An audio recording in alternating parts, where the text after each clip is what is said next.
আপনি জেনে জিনিসটা বলতে পারবেন, আমি অনেকে বলছি বলে যে এসব সবাই বলে। স্যার আপনি দেখেন তো, আপনি আপনি আপনি জান আমি হোয়াটসঅ্যাপ নম্বর দিয়ে দেবো। এইগুলো ঘুরি আছে, এইগুলো কিন্তু কোনো ঘুরি না।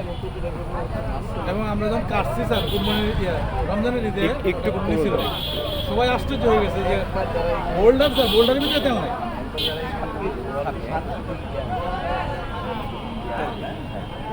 6.5 মণ গরুর মধ্যে 7 কেজি তেল। যারা গোস খাওয়াবেন প্রয়োগ করবেন, দেখবেন যে আপনি গরুর মাংসের মান অনেক ভালো হয় এবং একেবারে ফ্যাট একেবারেই থাকে না, খুবই মিনিমাম ফ্যাট থাকে।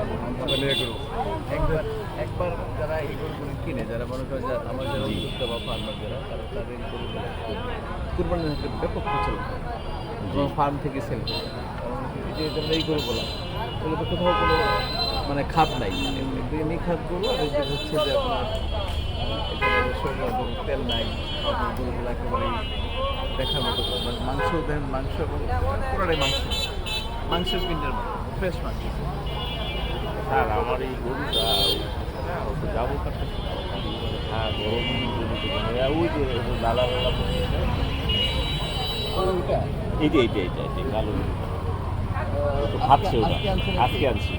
আজকে রেস্টুরেন্টে হবে, তেমন কিছু লাগবে না, খাবার সেটা খাওয়া যাবে। খাবার ছিল আমি ওই যে